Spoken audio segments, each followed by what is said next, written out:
तो hello guys. तो आज हम लोग एक नया सेशन स्टार्ट कर रहे हैं। तो ये लेक्चर जो कंटिन्यू होगा जो कि सब्जेक्टिव पर्पस से होगा, जो कि ईएस हो, गेट हो, और जो भी एई के एग्जामिनेशन होंगे इसके लिए इम्पोर्टेंट होंगे। और जो जे उनके लिए होगा कि फार्मूला जो है डायरेक्टली पूछ लिए जाते हैं। लेकिन स्पेशली जो होंगे ये जो है सब्जेक्टिव क्वेश्चन मैं डिस्कस करूँगा, जो कि प्रीवियस ईयर के क्वेश्चन होंगे। तो जेपीएससी मेंस में जो फ़ायदा होगा, और बीपीएससी के जो एग्जामिनेशन होने वाले हैं उसमें भी जो क्वेश्चन आते हैं कॉन्सेप्चुअल क्वेश्चन आते हैं, तो डायरेक्टली क्वेश्चन नहीं आते। तो ये सारे जो कन्वेंशनल हैं वो डायरेक्टली फ्रेम होते हैं क्वेश्चन एग्जामिनेशन में। तो उसी पर्पज से मैंने ये लेक्चर बनाया है, जो कि आगे भी ये लेक्चर कंटिन्यू रहेगा, जो कि स्पेशल होगा जेपीएससी एई के लिए। ओके, जो कि गेट और ईएस के लिए भी ये जो प्रिपरेशन कर रहे हैं वो लोग देख सकते हैं। तो अपना प्रैक्टिस सेशन की तौर पर देख लीजिए। तो देखते हैं, क्वेश्चन डिस्कस करते हैं।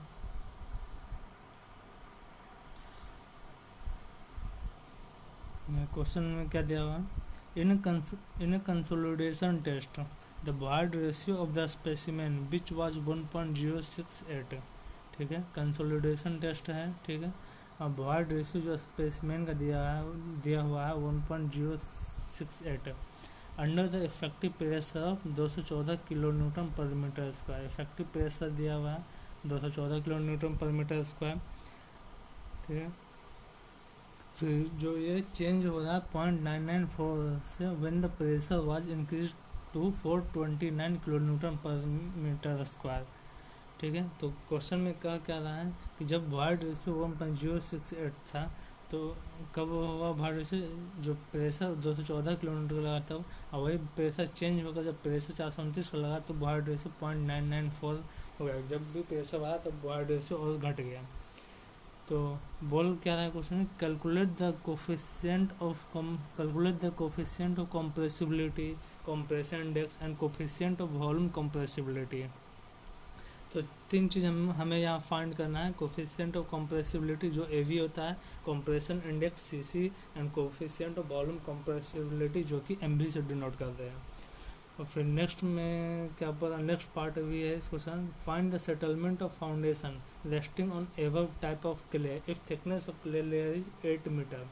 थिकनेस जो है 8 मीटर दिया हुआ है, and the increase in pressure is 10 kilo newton per metre square. तो डेल्टा सिग्मा जो दिया हुआ 10 kilo newton per metre square 8 metre thickness के लिए। तो हम लोग देखते हैं निकालना क्या, settlement of foundation next part में।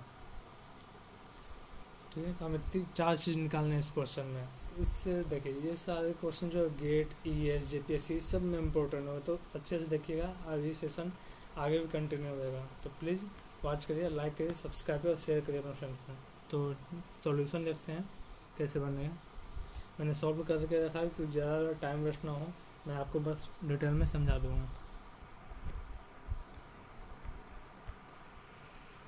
तो देखिए क्या क्या क्वेश्चन दिया हुआ, बॉयड रेशियो देखिए तो क्या क्या दिया हुआ था। तो देख सकते हैं जैसे बॉयड रेशियो यहाँ दिया हुआ था 1.068 under pressure of 214 kilo newton पर स्क्वायर। तो इनिशियल बॉयड रेशियो हो जाएगा E1। ठीक है, E1 हो गया इनिशियल बॉयड रेशियो, E2 हो गया फाइनल बॉयड रेशियो, जो कि अलग अलग प्रेशर पे दिया हुआ है। वैसे initial effective press, final effective press हो जाएगा, क्योंकि 2 इफेक्टिव प्रेस का 2 बॉयड रेशियो क्वेश्चन दिए हुए हैं। जो दिया हुआ था ये सिग्मा 1 हो जाएगा इनिशियल इफेक्टिव प्रेशर, और फाइनल इफेक्टिव स्ट्रेस हो जाएगा सिग्मा 2 हो जाएगा। तो अब देखिए, अब निकालना है कि coefficient of compressibility first part में बोला था। तो देखिए इसका डायग्राम ध्यान रखिए। कोफिशिएंट ऑफ कंप्रेसिबिलिटी जो होता है कि रिलेशन होता है void ratio to effective stress का। ठीक है, रेशियो होता है। तो ये देखिए इसका डायग्राम आपको ध्यान रखना है, एग्जाम में पूछ ले जाएगा किस तरह से डायग्राम बनते हैं, तो आपको ध्यान रखना है। कन्वर्शनल टाइप में फिगर बनाइए तो मार्क्स अच्छे मिलेंगे, और ऑब्जेक्टिव पर्पज से आप लोग याद कर सकते हैं। जो देख ध्यान रखिएगा फिगर किस तरह, ये लीनियर नहीं है, वो कर्व है इस टाइप का। ठीक है, वहाँ से E1 हुआ या यहाँ सिग्मा 1 होगा या E2 या सिग्मा 2।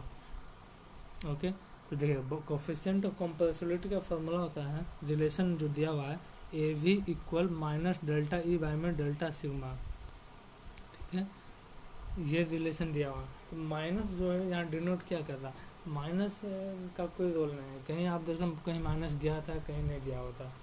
जब आप कन्वेंशनल क्वेश्चन बनाएंगे तो आपको माइनस का साइन जरूर देना है, क्योंकि माइनस का साइन यहाँ जो इंडिकेट कर रहा है कि जो प्रॉपर्टी जो वाइड रेशियो इफेक्टिव स्ट्रेस का डिफरेंट है, ठीक है, सेम नहीं है। और जब भी वाइड इफेक्टिव स्ट्रेस बढ़ेगा तो वाइड रेशियो जो होता है घट जाता है, ठीक है। तो अपोजिट नेचर के हैं, इसका नेगेटिव साइन दिया हुआ है, ठीक है। तो नेगेटिव हो जाएगा minus delta E by delta sigma, जो कि change in void ratio to change in effective stress. तो हमें वाइड रेशियो दिया हुआ है 0.994 माइनस 1.067 माइनस कर देंगे तो ये सोल्यूशन आ जाएगा 3.442 इंटू 10⁻⁻⁴ मीटर स्क्वायर पर किलो न्यूटन, ठीक है। यहाँ से कोफिशिएंट और कंप्रेसिबिलिटी निकल गया, इजी था। अब नेक्स्ट देखते हैं कंप्रेशन इंडेक्स। तो कंप्रेशन इंडेक्स का जो रिलेशन है हमारे पास change in void ratio to log sigma 2 by sigma 1, ठीक है। तो ये अर्थमेटिक स्केल पे होता है जो कोफिशिएंट कंप्रेसिबिलिटी जो है ये जो है, और कंप्रेशन इंडेक्स जो होता है लॉग स्केल में होता है, बस वही अंतर है और कोई भी अंतर नहीं है, डिफरेंस जो होता है। तो कंप्रेशन इंडेक्स हो जाए वैल्यू पुट करिए, ये जो फार्मूला दिया हुआ डेल्टा ई बाई में लॉग सिग्मा 2 बाई सिग्मा 1, तो वैल्यू जब पुट करिएगा तो आपका कंप्रेशन इंडेक्स आ जाएगा 0.245। तो सेकेंड आ गया। और next coefficient of volume compressibility, ये फार्मूला आपको ध्यान रखना है, और जो ऑब्जेक्टिव प्रिपरेशन बीपीएससी ए के लिए बहुत इंपॉर्टेंट हो, कोई भी जेई हो, ठीक है, सभी के लिए इम्पोर्टेंट है। और ये तो सब्जेक्टिव क्वेश्चन है, तो जब पीएससी के लिए इम्पोर्टेंट होंगे या ईएस के लिए, गेट के लिए ऑब्वियसली। तो next coefficient of volume compressibility, तो इसका रिलेशन क्या होता है, coefficient of volume compressibility equal होता है A V upon 1 plus E not. A V क्या है, coefficient of volume coefficient of compressibility, जो कि यहाँ हमने निकाला है, ये देखिए, ओके। तो ए वी अपॉन में 1 plus E not, E not है इनिशियल वाइड रेशियो जो कि हमें दिया हुआ है क्वेश्चन में, इनिशियल वाइड रेशियो ये हो गया, ठीक है। तो वैल्यू पुट कर ए वी अपॉन में 1 प्लस ई नॉट, आपको ये रिलेशन याद रखना, वैल्यू पुट करने पर आपका आंसर जो आएगा 1.664 इंटू 10⁻⁻⁴। फिर जो नेक्स्ट पार्ट था, लास्ट पार्ट जो क्वेश्चन में पूछा हुआ था, देख लीजिए एक बार क्वेश्चन कि find the settlement of foundation resting on above type of clay if thickness of layer 8 metre and pressure जो है 10 किलोमीटर पर मीटर स्क्वायर दिया है। तो सेटलमेंट ऑफ फाउंडेशन में क्या हो जाएगा, तो सेटलमेंट जो फाउंडेशन का फार्मूला होता है डेल्टा एच इक्वल हो जाएगा, इसका रिलेशन होता है M B into H into delta sigma 1। तो एम बी है कोफिशिएंट वॉल्यूम कंप्रेसिबिलिटी, एच जो है थिकनेस है, डेल्टा सिग्मा जो है इफेक्टिव है, इंक्रीजिंग प्रेशर है, इंक्रीजिंग प्रेशर, ओके।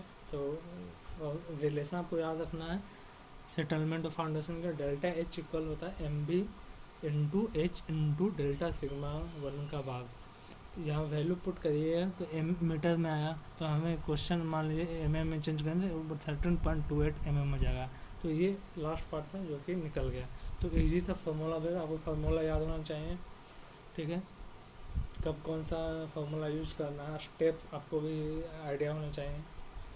तो वैसे ही हम इम्पोर्टेंट क्वेश्चन जो है प्रीवियस ईयर को वो सिर्फ डिस्कस करें जो एग्जाम पॉइंट ऑफ व्यू से, फालतू का कुछ जो है लॉन्ग लॉन्ग वो नहीं, जो शॉर्ट क्वेश्चन जो आ सकते हैं एग्जामिनेशन में वो डिस्कस, जो कि ईएस गेट जेपीएससी मेंस के लिए, कन्वेंशनल के लिए बहुत इंपॉर्टेंट होंगे, ओके। और कॉन्सेप्ट के लिए आप लोग देख सकते हैं ये वीडियो।